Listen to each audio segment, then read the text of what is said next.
towel ಕೊಡಂಗಿದೆ.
Let's give another minute and we are good to start.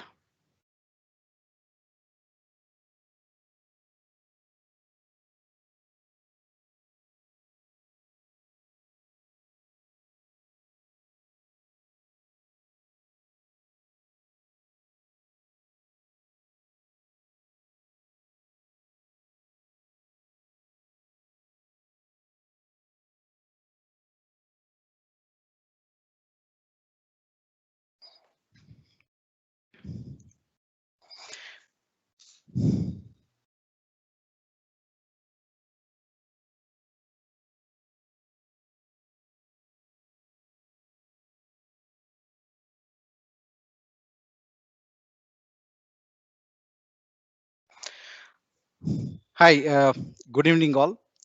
A warm welcome to all of you.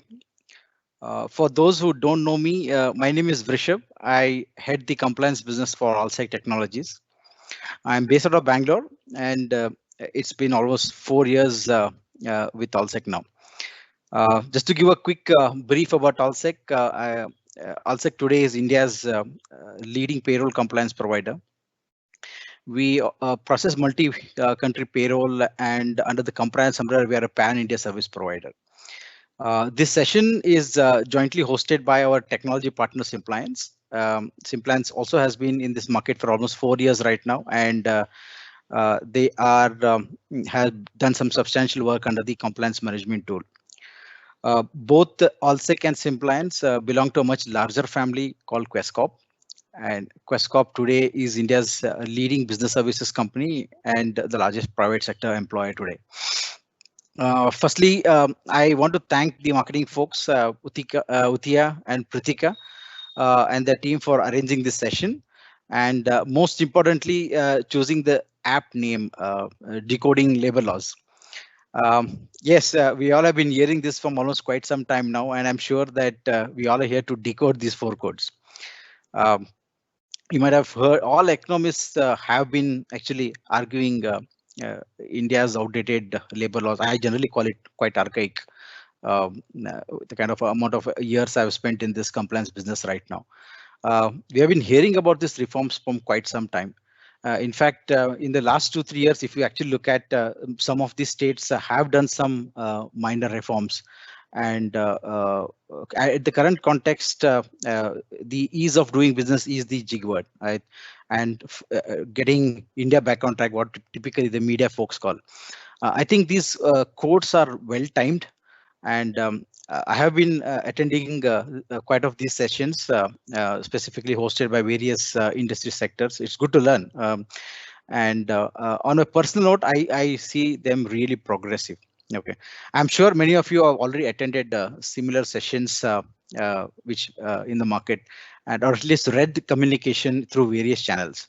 Our agenda today is very specific. We wanted to just make it to the core, be specific, and stick to what exactly is in the law. So Honestly, we have timed this for an hour, but getting all the 4 codes spoken is really a tough time. But we plan to host more of these sessions and get into more of detailing.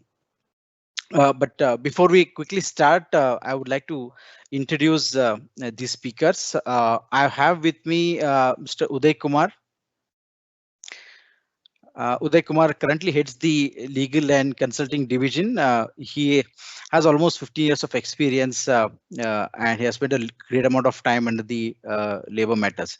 He not only brings domain knowledge but actually real-time experiences. Thanks Uday for joining and welcome. Thanks, Rishabh. Uh, Next, we have Anouk. Many of the audiences are all also clients. And if any of you have raised a query, a labor law query, it's Anouk actually at the back end who manages these and responds to them in detail. He's generally called the backbone of the operations. He's a postgraduate in law and he always brings new perspectives to the legal scenarios. Welcome, Anouk, and thanks for joining in. We also have Anime Singh. Anime is a first generation lawyer and has completed his graduation in the Christ University and law. Yeah, he's part of the Simplance legal team, currently the most wanted man, I would rather call, and has been instrumental in working on this code, stacking them and ensuring the Simplance tool is abreast with the most recent changes. So this is about the speakers. We'll have a quick Q&A session we have planned it at the end of the session when we finish each of these codes, and I urge each one of you to raise questions. I already see some questions in the pipeline. We have a moderator parallel to me who is going to publish some of those. What we have done is we have not rated these codes at present in terms of the severity or the complexity. Personally, I feel the code of wages is going to be quite interesting. So I think let's start with the code on wages. Anime, over to you. Thank you, Rishabh. So moving on, we come to our code on wages. So we move to the next slide, please.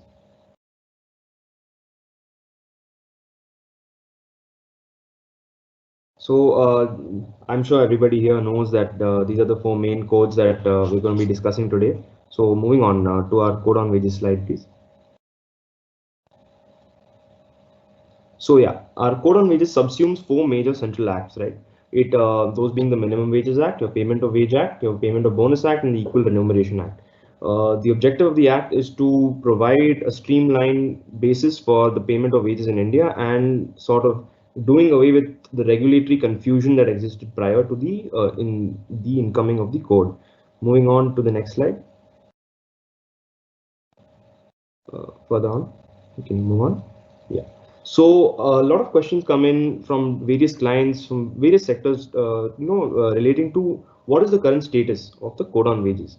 Now, this answer has to come with a little bit of a legal backdrop, right?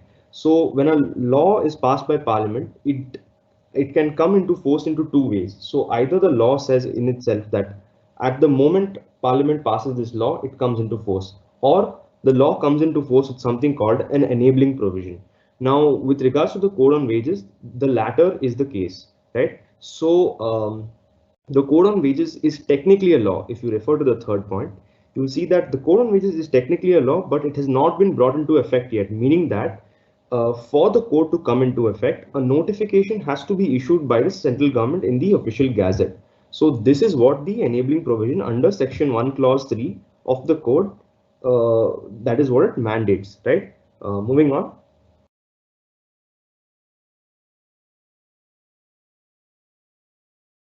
So the key feature, according to me, and from an impact point of view, from the code on wages, is the universal definition of wages across the codes.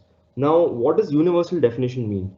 This is a big change brought in by the government to sort of remove some of the regulatory confusion. Prior to the codes, what we had was different definition of wages under different acts, meaning your PF, your ESI, your gratuity, your bonus act. Each act had its own definition of wages.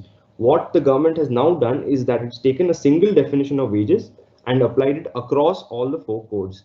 That is what universal definition refers to. Now, if you refer to point 2, you'll understand that the new universal definition of wages has 3 major components. The first 2 being your inclusive aspects and excluded allowances. So the inclusive aspects of this universal definition are your basic DNS allowance and your retaining allowance. So these are considered parts of your wages. Now, excluded allowances are not considered part of wages. So what comes under excluded allowances? Excluded allowances include HRA, include travel conveyance allowance, include a list of components from A to K under the definition clause under section 2Y of the Code on Wages. Now, the third part, which is the most interesting part of this universal definition of wages, is the proviso.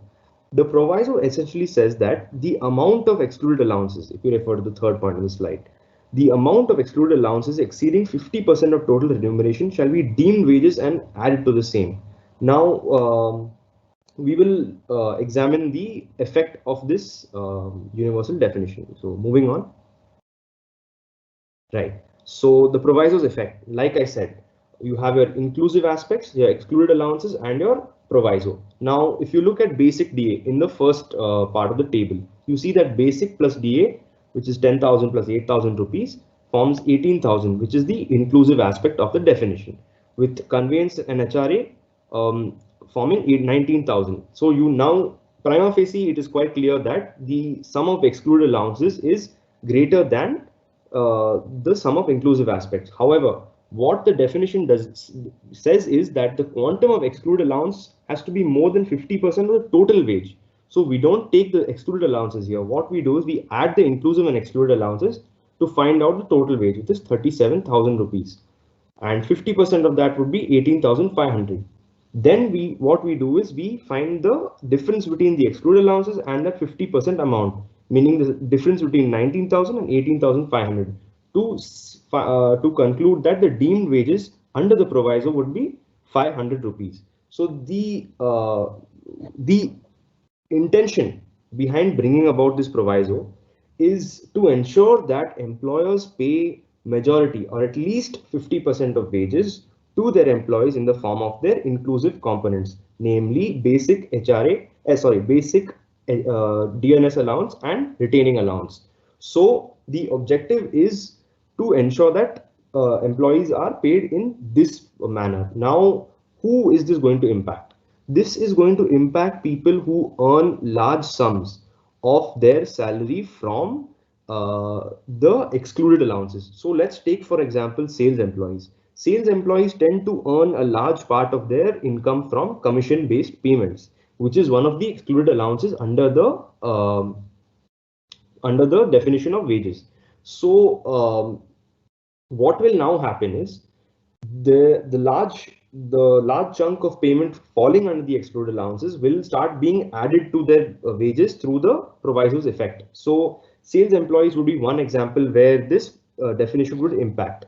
Second place where this definition would have an impact would be executives. So people employed in executive positions, those who are in earning large amounts of their income from bonuses or year-end bonuses, etc. If their compensation comes in that form, then the proviso will keep adding only a certain amount of that to their wages. So that is the illustration of the proviso's effect. Moving on. Now, coming back to wrap up this whole section on the universal definition of wages. So like I said earlier, there was a lot of confusion due to disparity in definitions across different acts. Now that this disparity has been done away with, we have to understand what effect this uniform definition of wages has on each statutory benefit. So the EPF, or looking at your provident fund contribution. So when we come down to actually analyzing the impact of this uniform definition of wages on your provident fund contribution, you see that the scheme is largely similar because basic wages under the EPF Act, read with Section 6, provides that basic and DA are both parts of your wages for basic wages. So By and large, the impact on the EPF contributions will not be significant, but it is important to bear in mind the impact of the proviso, because when you have people earning large sums of money through commission based payments, what will happen is that will create a snowball effect, and because that amount keeps getting added to their wages, their EPF contributions will also keep increasing. Therefore, employers should be wary of this effect. Now, coming to our employee state insurance, ESI contributions. So, when we compare the two definitions of wages under the code versus wages under the ESI Act, what we find is that the wage definition under the code does not include the clause that says additional remuneration being paid at intervals not exceeding 2 months. So, what does this mean? Earlier, medical allowances, different allowances that are being paid at this interval were included in wages for the purpose of ESIC. Now the same has been done away with because all of that has come under excluded allowances. Therefore, it is likely that this would result in reduction of your ESI contribution. Moving on.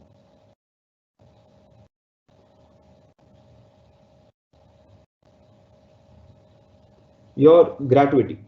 Now, once again, when we juxtapose the definitions of wages under the Gratuity Act and the Code on Wages, what we see is that the exclusions are very, very similar between both the definitions. So that might prompt you to ask then, what is there no impact on gratuity, or would there be no change? Now here, once again, we have to keep in mind the proviso, because gratuity is always calculated on last drawn wages. Now what would happen is, if suppose somebody is earning a large bonus or a large commission on their last month payment, last month of employment, this would lead to their wages being inflated for gratuity calculation. So a recommendation would be to consider average wage. So this is something that we at Simpliance have submitted to the government as well, and are hoping it gets implemented. Now coming to bonus, right? So earlier it was a very common practice under the Payment of Bonus Act, due to the 21,000 rupee threshold, for employers to add all emoluments to wages and thus bring it above the threshold and be exempt from paying the same. Now what has happened is this cannot be done at such a level because of the proviso. As soon as you inflate the emoluments, the same will start being added to your wages due to the proviso's effect. Now, moving on.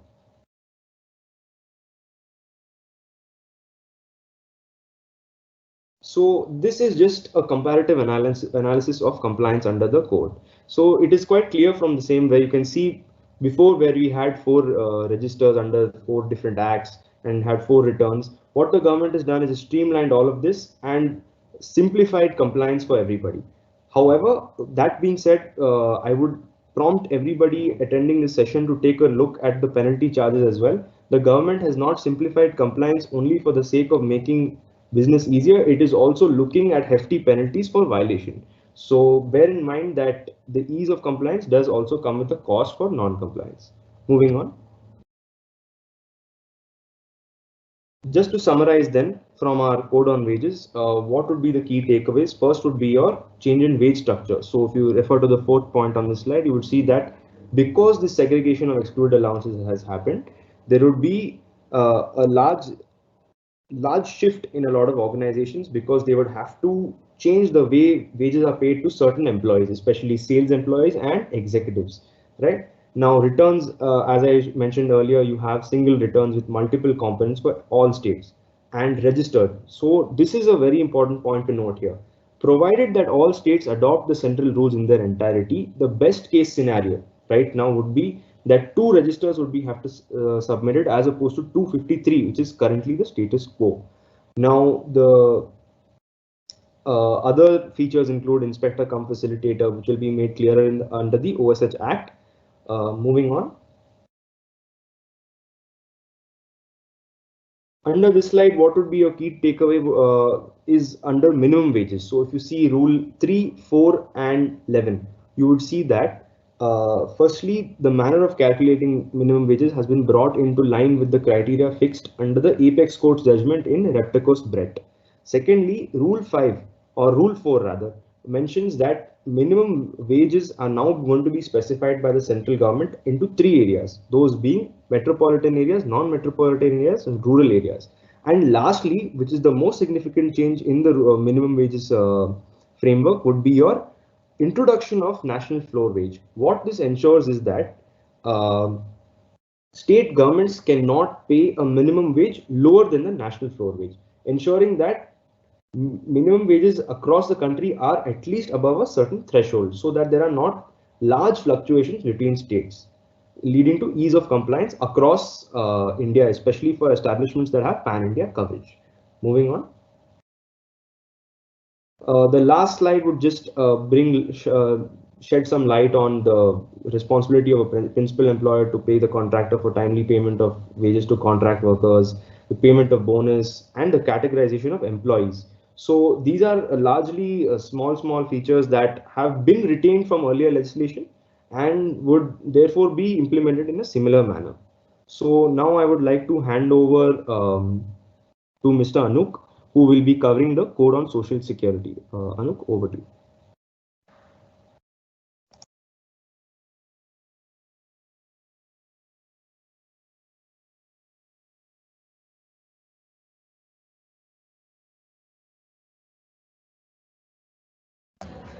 Anuk, please unmute yourself.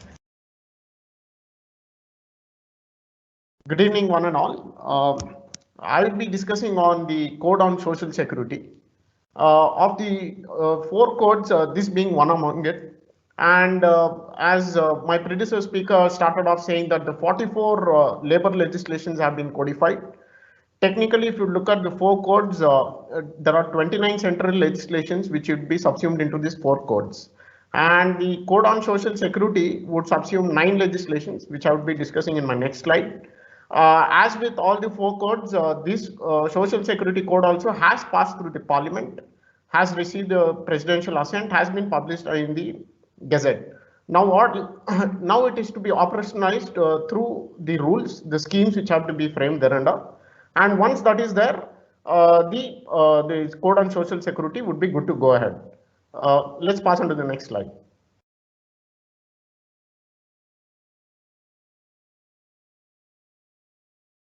The Code on Social Security, as I stated, would subsume 9 primary legislations into it. Of that, the Employee Provident Fund, Employee State Insurance, Employee Compensation, Maternity Benefit Act, Payment of Gratuity Act, and Employee Compensation Act being most predominant ones. While the Code on Social Security has replicated most of the provisions which are there in the existing legislations, but there are some changes, the finer details, and also there have been new concepts which have been brought about, which I will be discussing in the further slides. Can we move on to the next slide, please? Yeah, so first let's discuss on ESI. The Code on Social Security has around 164 sections spread across 14 chapters, and it has 7 schedules. Chapter 4 deals with the ESI. While, as I've already stated, for ESI and EPF, majority of the provisions have been retained in its present form, but I would focus on where the changes exactly would lie. Presently, the ESI Act applies in the notified areas under the ESI, as and when they set up their dispensaries or hospitals, or when they have their infrastructure ready, they cover those areas, and the employers having establishment in such coverable areas have to make contributions to the ESIC. But whereas under the Social Security Code, the Code on Social Security would have pan-India coverage across all 740 districts in India. And the threshold limit remains the same, that is 10 or more employees for the applicability of ESI. Whereas in until recently state in Maharashtra or Chandigarh, where the threshold was 20 or more, there's a uniform threshold of 10 or more in terms of applicability of ESI chapter under the Social Security Code. And further, establishments which are into hazardous activities, irrespective of the number of employees, even if they employ 1 employee, then they would be covered under the ESI Act. And while voluntary registration was available under EPF before, ESI Act mandatorily you had to have 10 or more employees in your establishment to get it covered. But whereas there has been a provision for voluntary coverage also under ESI now, that is something new. And another important aspect of what I would like to bring about is that in the present scheme of things, if employer has defaulted in terms of ESI contribution on behalf of their employees, then in terms of getting benefits from ESIC is a challenge for the beneficiaries. But whereas under the Social Security Code, the employee can be still given the benefits from the ESIC, but the cost of it would be recovered from the employers. So all the more important for the employers to take note of this, because apart from the penalty, interest and damages, they can also impose the cost of the benefit given to the employee if they have defaulted. Now moving on to EPFO, the Employee Provident Fund. Can you go back to the previous slide, please? Yeah. So Chapter 3 of the Social Security Code would deal with the Employee Provident Fund. Presently, the EPF Act has 3 schemes in it: the Provident Fund, the Pension Scheme, and the Insurance Scheme. These have been retained under the legislation. So there would be similar schemes which would be framed under the Social Security rules, which would come up later. And in terms of applicability, they have again retained the same. It is 20 or more employees. All establishments with 20 or more workers have to register with the EPF. And central government by notification would notify the rates of contribution, while section 16 states that the rate of contributions would be at 10%, but there is provision for it to be notified at 12%, as is the case with the EPF Act. Another important aspect which I would like to bring about here is that there is chance for differential contribution which may be prescribed by EPFO. That is, the employee contribution can remain at 10, whereas the employer contribution would be at 12%, probably with the intention of increasing the take-home salary of the employee. But this is through a separate notification which they have to do. What is new to EPF is that under the present legislation, there is no limitation with respect to determination of any contribution or dues. So the inspectors can walk in and with impunity they can ask for records beyond say for 10 years, 12 years or 7 years. But under the EPF, the Social Security Code, there has been a limitation prescribed which is been set at 5 years. And also the present 7A proceedings which used to happen before the RPFC or the authorities before the under EPF, that they have been given a timeline of just 2 years in order to complete the inquiry. And if there is an adverse order passed against any employer, and if they wish to seek an appeal against this order which has been passed by EPFO, then you have to deposit 25% of the determined amount in order to seek an appeal to the tribunal, and the tribunal would have to dispose of the case within 1 year. Can we move on to the next slide, please?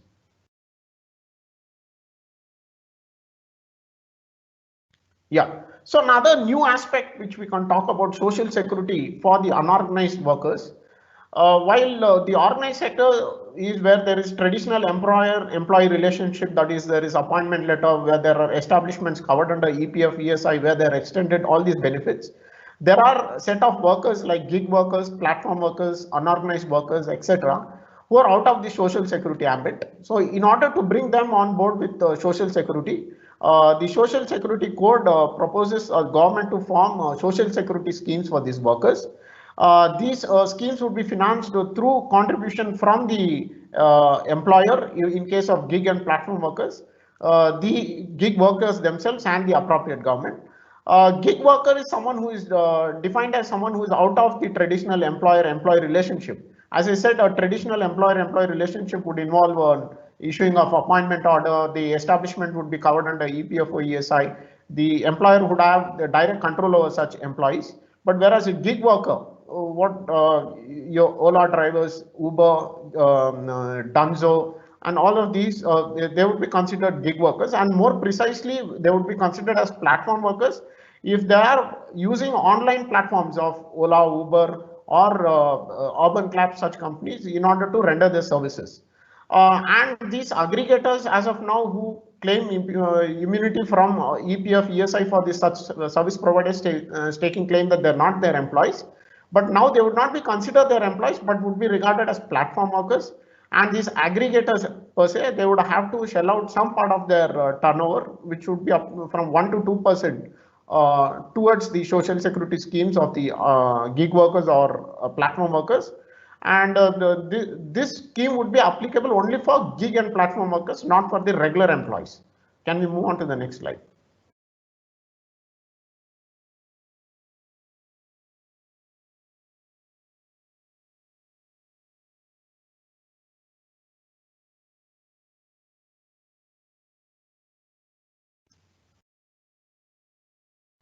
While regarding the building and other construction workers, while there is under the present scheme of things, there is the Building and Other Construction Act, which would be dealt under the OSH code.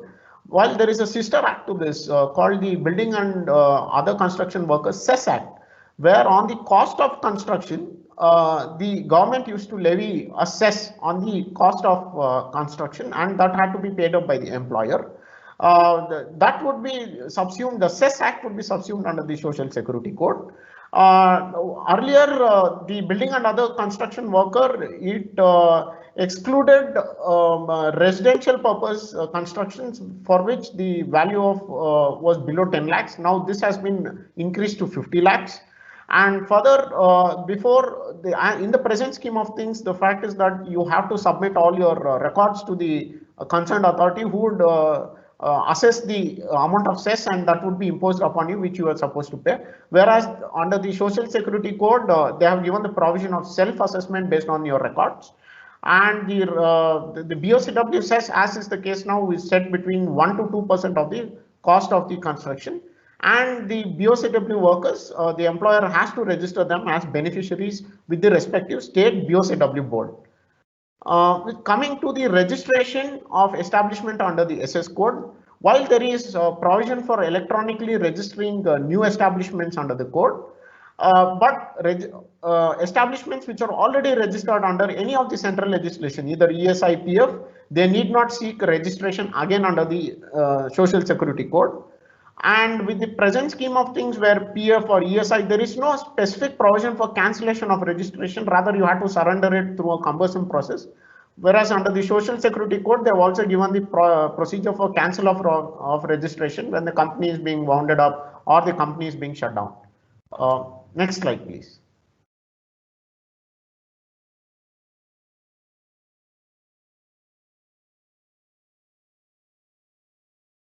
Employment information and monitoring. In the present scheme of things, as I've said, the Employment Exchange Act is what is governing this aspect, where the employers file a quarterly return, a biennial return, notice of opening, and etc. But that has been rechrist into something known as career centers, which probably we may expect it to be a website, just like the National Career Portal, where employers with 20, where establishment with 20 or more employees would mandatorily have to send the vacancies in terms of which is occurring in their organization to this career center. Probably this would be done by the central government, and the entire aspect would be going online. So there would be no offline submission of any vacancies. It would be complete online procedure. Other few aspects which I would like to talk about Social Security Code is that presently the PF Act and ESI Act, there's always been confusion on the applicability for especially small organizations, with the fact that whether the employee threshold 10 or 20, whether we need to consider all the employees or is it only the coverable employees. With respect to the Social Security Code, this has been done away with through an explanation to the employee definition. It states that all employees, irrespective of their wages, have to be considered in terms of the threshold. So there's a much needed clarity there. And in terms of gratuity, most of the provisions remain the same, except for the fixed term employee. They would be paid gratuity on pro rata basis, and they need not complete 5 years of continuous employment under an employer. Mind you, this is only for fixed term employees and not your regular or any other kind of employees. And in the present scheme of things, the enforcing authorities are called inspectors, while under all the 4 codes, they would be rechrist into inspectors cum facilitators, where they would not only enforce the act, but would also help the employers in order to comply. Maternity benefit, the provisions are largely same, except the fact that there is provision for common crèche facility, which can be maintained by a group of employers, especially IT, ITS companies who are in a cluster, say in SEZ or IT Tech Park. This was a welcome move for them. And compounding of offences, apart from the levying penalty and prosecution, if the employer wishes to plead guilty, they may pay a fine of the 50% of what is prescribed, and they may compound the offences, and the charges would be dropped.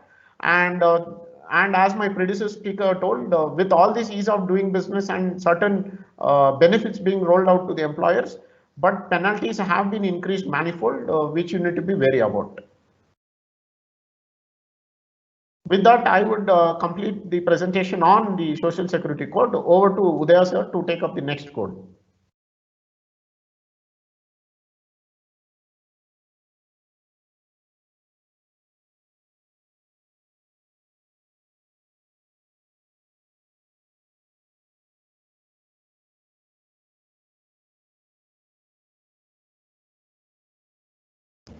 Sir, you need to unmute yourself.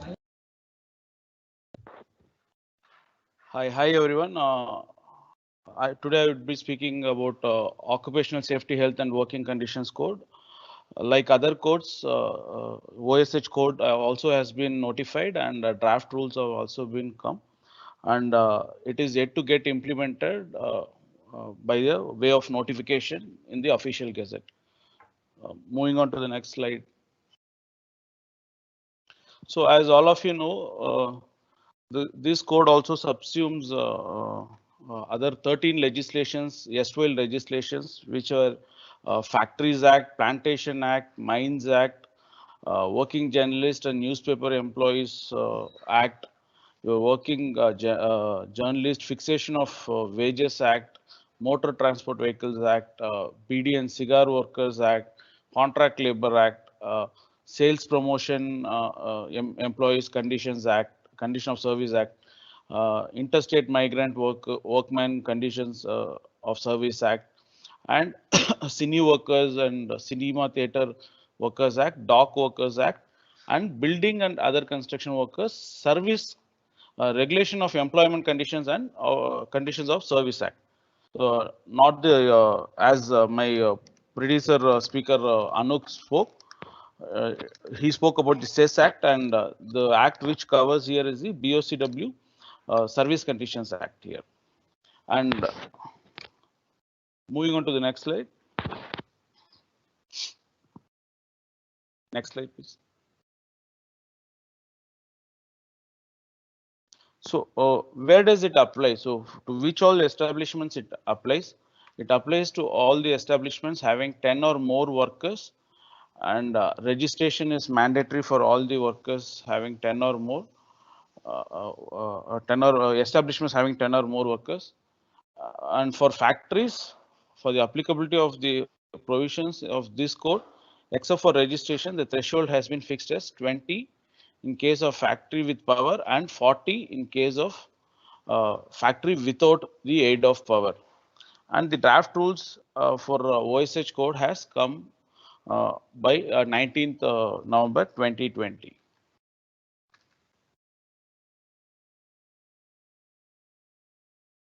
Move on to the next slide, please. Yeah, so by this OSH code coming into place, what and all changes now, and what needs to, as an employer, what and all we need to look at. So now what happened is post effectiveness of this OSH code, which we expect around somewhere in April 1st next year, 2021.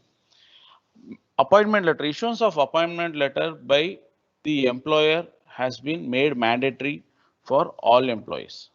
So this is one of the requirement which every employer, even for contract workers or casual workers or any daily workers, also need to be given a appointment letter henceforth, which was not the case earlier. Then comes the annual health checkups. Annual health checkups have been made mandatory for certain set of employees or workers in certain establishments, which may be notified. And as from the draft rules, what we see is it has been made mandatory for workers who are above 45 years and above for a notified establishments. Then employing women in all types of work in night shifts. Earlier, there was a lot of restrictions for employing women workers. Now, women workers can be made work in night shifts, and they have also classified the timeline to it. again, which is 7 p.m. to 6 a.m. And here we need to have a consent mandatorily from the women workers while doing or engaging women employees in the night shifts. And all the safety and security aspects which were earlier adapted or followed has to be followed, or it might even get little stricter. Then comes an option of common license. So common license is one option which is a welcome move, and again appreciated by the employers. Now this getting implemented, a contractor can have one single all India license for a period of 5 years to engage the contract laborers. So one license under OSH can be taken for license for factories or contract labor, BD or cigar establishments. And this concept is a very welcome move. Then moving on, safety committee. So safety committee is again has to be constituted for workers here. Again, constitution of safety committee by appropriate government in any establishment or class of establishments may be notified. The committees will be composed of representatives of employer and workers and shall function as a liaison body between them. The number of representatives of workers in the committee must not be less than that of the employer. That means there should be an equal representation by the employer as well as the employees. Again, next is the interstate migrant workers. So the OSH code has expanded the definition of migrant workers, that the migrant workers moving from one state to another state even on their own, and migrant workers who have been appointed by the employer from a different state and their salary and in salary less than 18,000 have been brought under the ambit of the code. That means anyone who is drawing above 18,000 may not fall under the salary of 18,000 may not fall under the definition of interstate migrant worker, but any person who is also traveled. Earlier, the situation was that only if an employer goes and engages or makes an worker to come on with an appointment letter to a different state and make him work for a different location, you used to come under the coverage of interstate migrant worker. Now the case is different, where even a worker who has come at his own will fall under the definition of interstate migrant worker, subject to their salary is lesser than 18,000.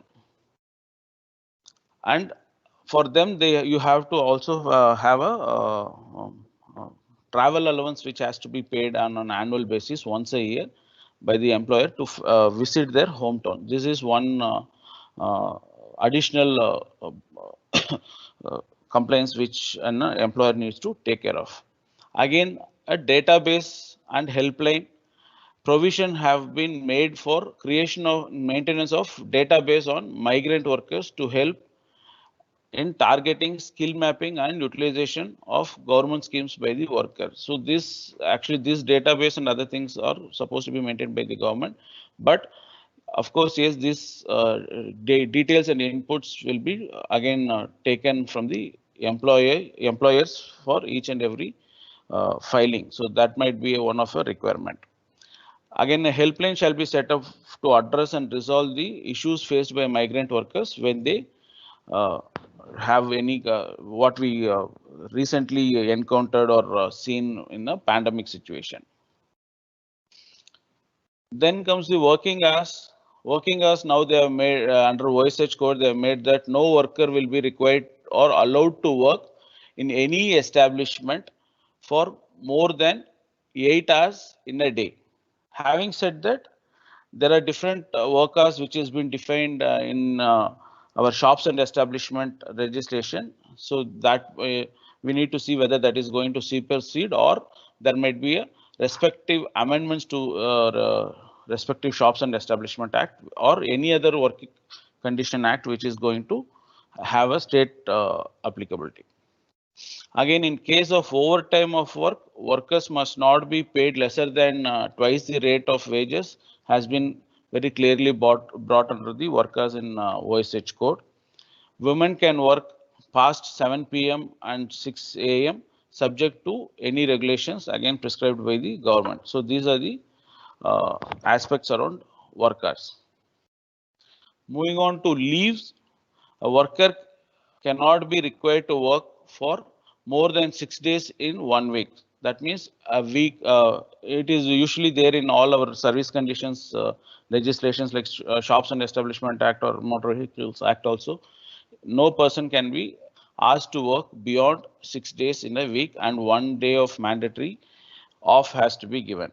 Annual leave with wages must be provided to every worker subject to certain conditions which has been prescribed under the OSH code. So the worker has to work for 180 days or more in a calendar year kind of conditions have been fixed.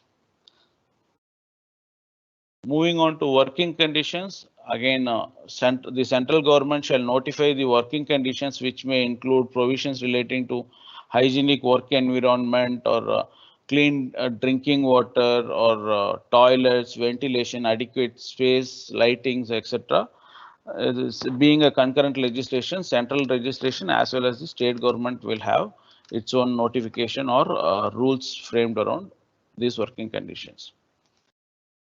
Moving on to welfare facilities such as canteens, first aid box, creches may be provided for by way of notification by the central government. Again, for creches, they have already suggested to have 50 or more employees, and for canteens, they have said 100 or more workers. So these have been already prescribed here. And additional facilities may be again notified or specified by the state government or central government with respect to factories, mines, and docks or building and other construction workers, depending on the state. Advisory boards on central level, a National Occupational Safety and Health Advisory Board shall be constituted to give recommendations to central government. Similar patternly, in a similar pattern, state government also will have an advisory board which will give advices to the state government to implement such matters arising out of the administration of OSH code. So there might be two advisories board which will act in respect of OSH code. Again, employee compensation, if a worker dies or is injured due to workplace accident, his workplace at least 50% share of the penalty can be given to him by way of order of the court. The amount would in addition to his regular employee compensation. This is one additional provision which has been brought under the employee compensation under OSH code. Again, in case of fatal accidents, the employer contractor is required to report the same to the authorities and to the dependents of the deceased. Benefits are also required to be extended as per the new norms which has been formulated under the Employee Compensation Act, where in case of non-compliances, the result in death or bodily injury, the court may direct 50% of fine to be given directly to the deceased dependents or legal heirs of the deceased. Moving on to the concept of contract workers. So what is a contract worker concept now under OSH code states is core activities, prohibition of core activities which were there earlier again has been clarified further in OSH code. So there is a prohibition, clear prohibition of the employment of contract laborers in core activities, except or subject to certain conditions. The normal functioning of the establishment in such that the activity is ordinarily done through a contractor, there it may continue. The activities are such that they do not require full-time workers. There are a lot of factories or working manufacturing units which does not require, for example, seasonal units which may not require a regular workers or permanent employees, their contract workers engagement at full time can be done. So these are similar to what was there in the earlier conditions. What further clarifies here is the definition of core activities have been very explicitly brought under the OSH code, where they have said that sanitation work, watch and ward services, including security services, canteen or catering services, loading or unloading operations, running hospital education institutions, courier services, civil and other construction workers, gardening, maintenance, all this kind of housekeeping, transport services, all these things are non-core activities where there can be an engagement of contract workers. Moving on to schedule under the codes. The code contains three. We have, sorry to interrupt. We have limited time, so if we can move fast, we have a quick last code to cover as well. Yeah, so couple of minutes more. So the schedule under the codes, the code has three schedules containing list of 29 diseases, 73 safety matters, again 40 industries involving hazardous process. All this has been very explicitly brought under the schedule of this codes.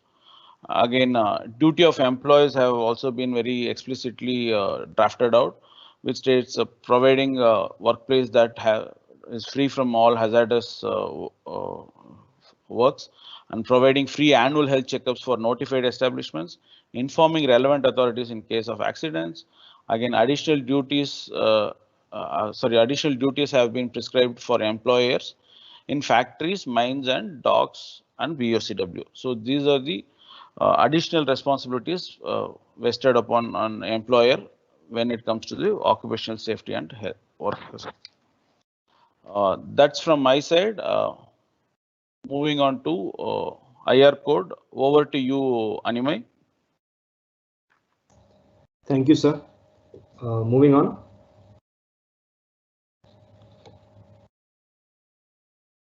Can you move on to the next slide, please?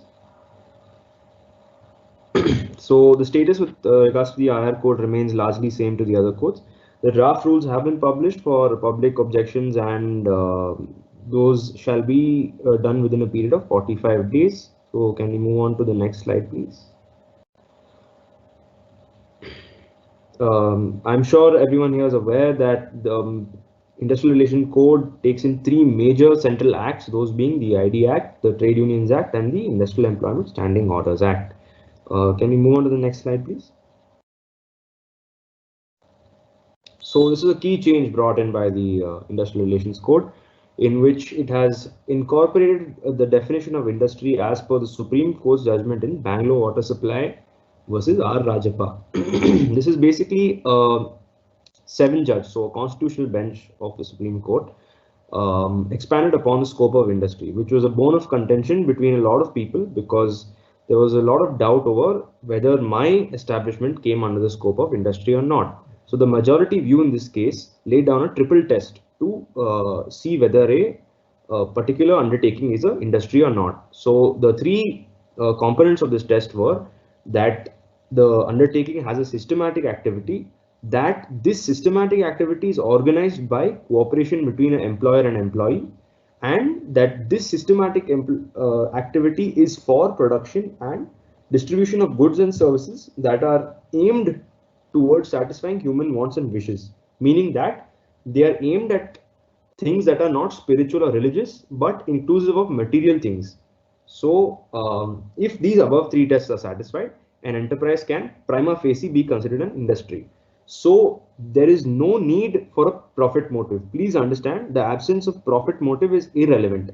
The true test is in the nature of the activity, with special emphasis on employee-employer relations. Now, as per this definition, a big change, which used to be a bone of contention earlier across many states, is that ITES companies are now industry under the meaning of IR code, meaning that all the provisions of the IR code, barring those pertaining to factories, etc., will be applicable to ITES company. Can we move on? Just to add on, earlier what used to happen is that state governments used to, several state governments had extended provisions of these acts to IT companies. That is, for example, Tamil Nadu. but now this will be applicable on a national level. So you do not need to worry about a state government notification. So coming to our dispute resolution bodies, right? There's a 4-tiered level. Now this is replacing all the labor courts, civil courts, all of this that we had now. All the multiple bodies that had jurisdiction over labor matters are done away with. There are 2 bipartite forums. So the bipartite fora are your works committee and your grievance redressal committee. The works committee is must be established in all establishments having 100 or more employees. And the objective of having a works committee is to promote good relations between employee and employer. Now, a grievance redressal committee has to be established in all establishments employing 20 or more workers. Now, a worker may apply to the grievance redressal committee with their dispute, and the same must be resolved within 30 days of receipt. If it is not, the worker can approach a conciliation officer, which is the second level, or voluntary arbitration, which I will come to. So the conciliation officers are going to be appointed by an appropriate government, and the conciliation officer must resolve the industrial dispute within 45 days, pending which, if the parties do not reach an agreement, the parties are given 90 days to approach the industrial tribunal. Now, voluntary arbitration, just to quickly bring a point in, is essentially allowing parties to have arbitration clauses and refer industrial disputes to arbitration as well. This is a practice that is ongoing. It has only been giving statutory basis now. Now, the industrial tribunal and the national industrial tribunal are the 2 major bodies. So industrial tribunals will be established across states in India. And there is already a provision within the Industrial Relations Code which talks about transfer of cases. So all pending cases, once these industrial tribunals are established in the respective jurisdictions, the cases will be transferred on a jurisdiction basis, meaning that from the labor court that has jurisdiction in a particular area, it will be transferred to the industrial tribunal that has jurisdiction in that particular area. Now, the National Industrial Tribunal will only hear the most important matters and will act as a sort of dispute resolution body to deal with the most important disputes in the country. Moving on.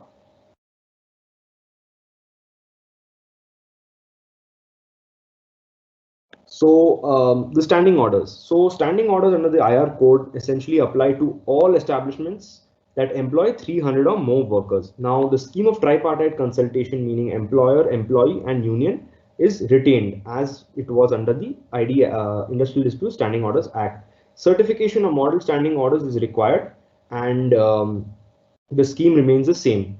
Earlier, even state governments had the power to issue model standing orders, but that has been done away with. There will be standing orders only on a national level. So for all of you that are working for Pan-India establishment, this is a welcome change. You will not have to comply on a state level. On a national level, you can comply. Now, point number 4 is very similar. Again, your model standing orders need to be submitted to a certifying officer who is appointed by the appropriate government. Also, something to keep in mind here is that the government is contemplating coming out with industry specific standing orders, meaning that if, let's say, you are in manufacturing or you are engaged in IT/ITES, you might have to comply with a set of model standing orders that are industry specific. So please keep that in mind as well. And just to wrap up the last few points from this, the provisions relating to strikes and lockouts is very similar as it was under the ID Act. The 5A, 5B, that scheme has been retained in the same manner under the IR code. And the only thing to note under strikes is that the notice period provisions have been made more stringent, meaning that you have to provide notice before you go to strike. Otherwise, that strike would be deemed illegal. Moving on. This would bring us to the end of our presentation. So over to you, Vishal.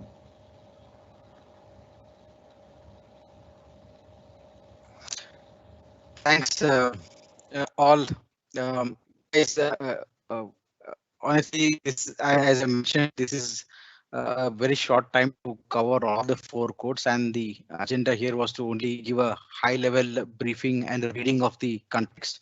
But we would like to move on to the Q&A. We have already quite a few questions published, and apologies that we have timed this very shortly. But I will pick some of the very critical ones, which are again have commonly asked in many of the sessions where we have attended. Most importantly, what I generally see in the terms of the reduced transactional compliance is what is the key takeaway. especially terms like inspector come facilitator. We don't know what kind of changes this is going to bring to overall how compliance is being managed, and how the department will reciprocate to that. In terms of how gig workers are going to get impacted, all of these areas, including Contract Labor Act being a major reform is going to happen in the licensing piece, is coming as a very, very huge respite for a lot of employers. But revolving all of those, I think the most basic question, which I think a couple of them have already asked, is on the by when and how this will go live. So Uday, if you want to take this up quickly on by when tentative this will go live and how this is going to happen. Yeah, Rishabh. So we have been interacting through various forums and federations like ISF and CA and all, and we are also been part of giving certain recommendations and suggestions for drafting the codes and giving suggestions. And as per our last information, all these codes together may become effective by 1st of April is the information from the Labour Ministry. Okay, thanks. Anime, we have quite a few, as I mentioned earlier also, we have quite a few specific questions for on the code of images. That was what I anticipated, but I will quickly pick on some of those which I also feel quite relevant. One very early was posted by Bala. I think Bala is from ThoughtWorks. Will special allowance come under the 50% category?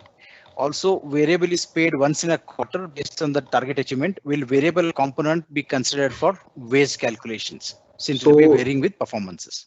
Okay, so to answer both those questions quickly, because we're short on time. First, is Anime audible to Anuk and Uday? Yeah, go ahead.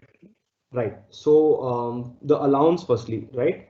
Yes, it would come under the excluded allowances because commission-based payments and performance-based bonuses, as of now, prima facie, from what we have studied and understood from the codes, would come under your excluded allowances. This is because if we rely on the jurisprudence of the Supreme Court up till now, the Supreme Court in Surya Roshni and the Vivekananda judgment has looked at allowances and said that any allowance which is not paid universally, normally, and ordinarily will be excluded from the scope of basic wages. Only those that are paid in accordance with those rules will be part of basic wages. And this is something that I believe will be followed in the codes as well, because the definition that has been employed is very, very similar to that under the EPFO Act. However, there might be some clarification from the government later on this matter. But as of now, it is safe to conclude that yes, they would be part of the excluded allowances, and so would performance-based bonuses. Over to you, Bishop. Thanks, Anime. I think that answers completely. We have one immediate question from Satin Talreja from Thomas Cook. And this was one of my earliest questions where I debated this. Anime, I would want you to take this up. As per Code of Wages, what is retaining allowance? I remember Uday had a long, lengthy debate on this.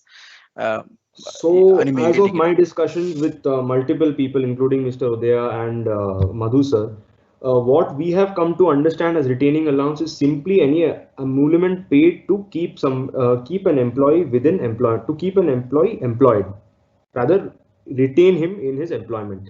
Beyond that, the term has not been defined under the codes. We would have to wait for further clarification by probably the courts or the tribunals, because there is no definition of the term.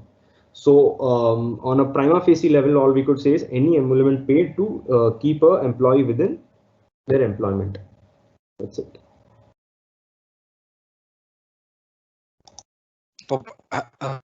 That answer. Anime, one more under the Code of Wages. This is one comes from Mr. Amlan Das from Linde. Will annual performance bonus be considered as excluded remuneration? Anime, you want to take it? Again, yeah. So again, this would come back to the first question that I dealt with, right? Annual performance bonus would come under a commission, that is commission under your clauses A to K. If I'm not wrong, it would be clause I, but I would have to go back and check.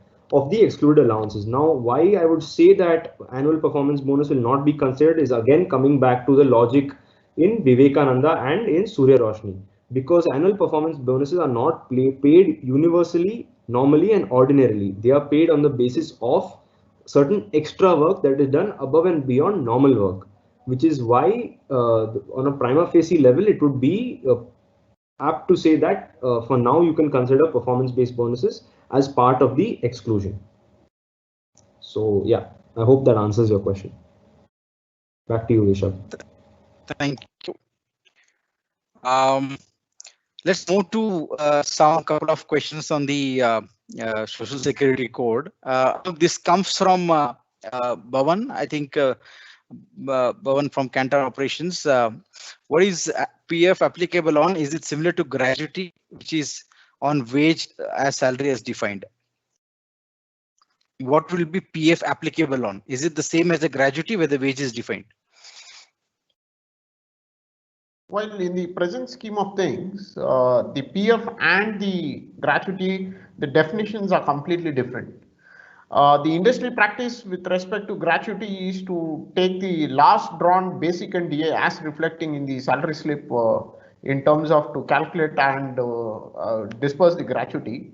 With PF, as my predecessor speaker was referring to some case laws with respect to the Surya Roshni judgment and the Vivekananda judgment, where the jurisprudence on what is basic wages has been clearly defined by the Supreme Court.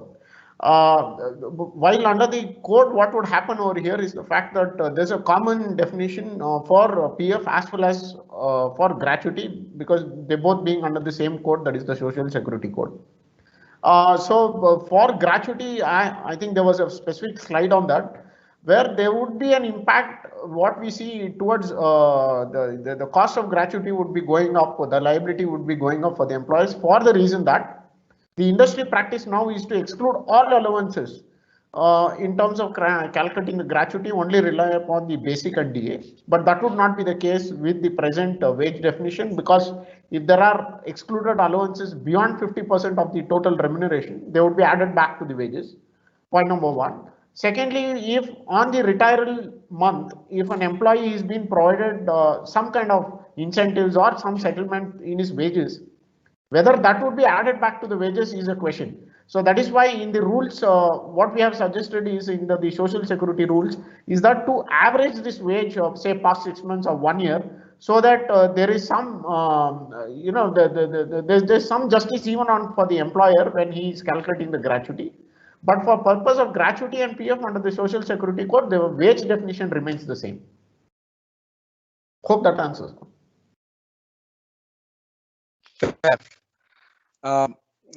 There's one more under the same sector. Once employee resigned, how many working days does the employer need to pay their final settlement? I think there's no change in that as far as I'm aware, but you can add more light to this. Once employee resigned, in how many days does the employer need to pay their final settlement? Okay, so I think this query comes under the code on wages, but I will take it up.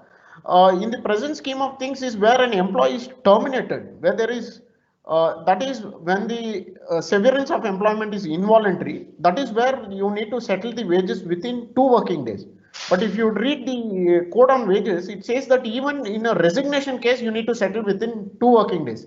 I think this would pose an operational challenge for payroll companies as well as the employer, for the fact that in a resignation case, whether they have to settle within 2 working days. So I think as soon as the employee tenders his resignation and serving the notice period, I think it would be wise enough for the employers to inform their HR and to get their calculations ready so that they would comply within this timeline. While I think the government can still have a chance of extending this timeline in terms of resignation cases, in terms of F&F settlement under the rules, but since it is prescribed within the Act, so I doubt whether rules can trespass the Act itself. So I think employers, once the code on wages is implemented, as soon as any resignation cases, please get ready your F&F calculation in hand so that you can comply with the timeline provided, which is within 2 working days. I think that was clear. to all the audience, we have already spilled over the scheduled time of 5 hard stop, but my sincere request, we stick for another 5 minutes. We will take few more questions. As I told you earlier, we will have a Q&A or an FAQ document shared, which will comprise majority of all of these common questions which have been asked. And we plan to host few more sessions in concurrent with this, so that all of your questions are addressed to the best possible way. Just stay tuned for another few minutes. We'll take a couple of more questions.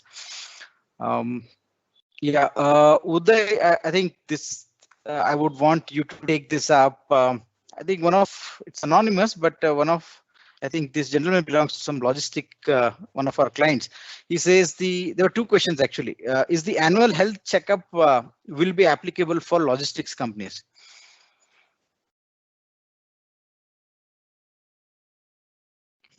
Uday, can you hear me?